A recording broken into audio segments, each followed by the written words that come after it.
మనం అందరం ఆప్యాయంగా పిలుచుకునే పుండ్రంకులు.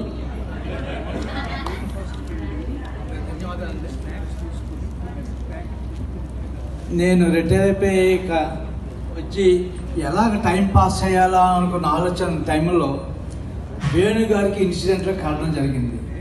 ఆయన చెప్పారు, స్నేహ సంధ్య అనే ఆర్గనైజేషన్ ఉంది, సీనియర్ సిటిజన్, అందులోకి వెళ్ళి జాయిన్ అవ్వకూడదా అన్నారు. ఆ రోజు నేను వెళ్ళినప్పటికీ మా కేజీఆర్ శర్మ గారు, రమణ గారు, కేశవర గారు కూర్చొని చాలా బిజీగా ఏదో పనులు చేసుకుంటున్నారు.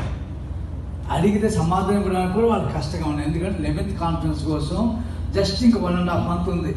ఆ టైంలో వాళ్ళు అంత బిజీ ఉన్నారు. ఆ టైంలో చూసి జాయిన్ అవ్వాలా వద్దా అనుకున్నాను. కానీ తర్వాత మళ్ళీ నేషనల్ కాన్ఫరెన్స్ చేస్తున్నారు కాబట్టి ఇది చాలా పెద్ద విషయం జాయిన్ అయ్యాను. ఆ జాయిన్ అయిన వెంటనే నాకు శర్మ గారి స్నేహము, ఆశీర్వాదం, కేశవ గారి ఫ్రెండ్షిప్ స్టార్ట్ అయింది. దాంతో అలాగే స్నేహితుడికి అనుకున్నాను. దాంతో మిగతా వాళ్ళందరి దగ్గర నాకు స్నేహం దొరికింది. చాలా సంతోషంగా ఉన్నాను. ధన్యవాదాలు మీ అందరికీ.